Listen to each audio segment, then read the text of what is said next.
Good afternoon अनुज। Market से day लो अनुज। जहाँ तक एवरेजेस का सवाल है, प्लेसमेंट का सवाल है, हमने आज कॉल आइटर्स के जोन को तो स्ट्राइक नहीं किया एक बार भी, बट अब levels to watch on the down side रहेंगे क्या? मान लीजिए अगर मैं शॉर्ट भी हूँ तो कौन से लेवल्स अब टारगेट करने चाहिए या फिर कौन से लेवल रिकवरी दे सकते हैं? देखिए वीरू, मेरा ये मानना है कि जो आज सुबह की हमारी कमेंट्री में भी जो बिग लेवल टू डिफेंड 24,700 750 जो 11 बजे मेंशन किया था, अभी भी हम उसको डिफेंड कर रहे हैं 24,700 से 24,750। 24,700 के ऊपर अगर हम हैं तो एक होप रहेगी। क्लोज जरूरी है। 24,700 के नीचे अगर क्लोज आई तो एक बार आपको 24,500 भी दिख सकता है, ये पॉसिबिलिटी है। और जहाँ तक रैली की बात है वीरू, 24,900 के ऊपर निकलेंगे तभी कोई रैली सस्टेनेबल होगी। आज भी देखिए, आज के हाई को भूल जाइए, वो तो एक फेक हाई था, वो लगा, उसके बाद मार्केट लगातार गिरता गया।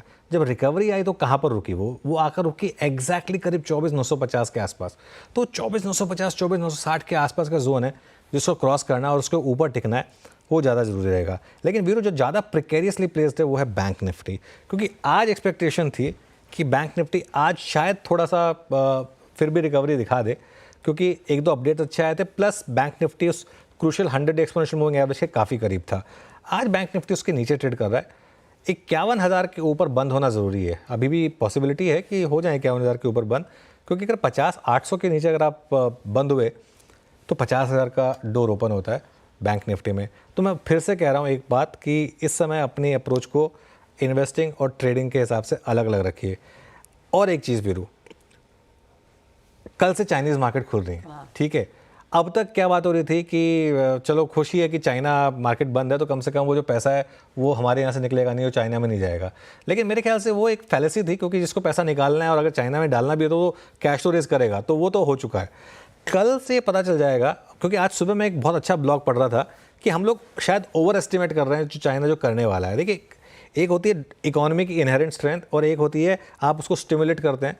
तो वो कैसे, जैसे अब पेशेंट अगर वेंटिलेटर पर है तो वो जब तक आप उसको वेंटिलेटर सपोर्ट देंगे तब तक ठीक है, वरना फिर वो गड़बड़ हो जाएगी। तो ये इस समय क्या चाइना में वाकई इनहेरेंट स्ट्रेंथ है? क्या ये सस्टेन करेगी? क्या वो पैसा वाकई वहाँ जाएगा? वहाँ पर पहले भी 2-3 बार ऐसा हो चुका है कि फॉल स्टार्ट्स हुए हैं और अगर वो नहीं हुआ तो वही पैसा घूमकर वापस भी आएगा। तो एक टेस्ट है।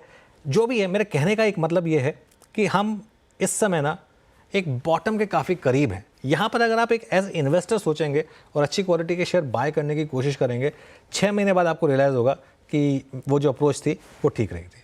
बाकी वीरू, इंडिविजुअल स्टॉक्स में क्या क्या आपने स्पॉट किया?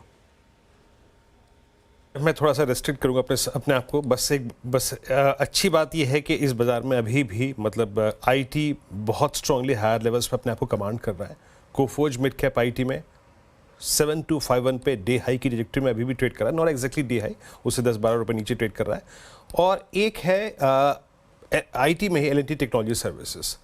कंसिडर इस बात को इसलिए कीजिएगा कि यहाँ पे 200 डे एक्सपोनेंशियल मूविंग एवरेज से एक स्ट्रॉन्ग पुल बैक आ रहा है। तो आईटी में अब दो प्रकार की चीज़ें हो रही हैं। जो स्टॉक्स ऑल टाइम हाई पे ट्रेड कर रहे हैं वो भी स्ट्रेंथ दिखा रहे हैं, वो भी अब ऑल टाइम हाई पे सस्टेन कर रहे हैं, और जो बेस से बाहर निकल रहे हैं, for instance L&T technology services, ये अपने 200 डे एक्सपोनेंशियल मूविंग एवरेज से काफ़ी स्ट्रॉन्ग पुल बैक दे रहे हैं। और तीसरा स्टॉक मैं कंसिडर करना चाहूँगा और वो है आईटी में ही, एक बार जरा प्लीज़ आपकी स्क्रीन पर रखिएगा, मतलब not exactly day high but 193180 पे इन्फोसिस ऑलमोस्ट 3 सितंबर से चली आ रही स्लोपिंग डाउनवर्ड चैनल को स्ट्राइक करता हुआ, मैं शुक्रवार की भाव कॉपी भी रीड कर रहा था, 1900 पे स्ट्रॉन्ग पुट राइटिंग थी, 1880 पे पुट राइटिंग थी, सारे एवरेजेस के ऊपर, और अभी भी ये शुक्रवार के हाइस को टेस्ट कर रहा है।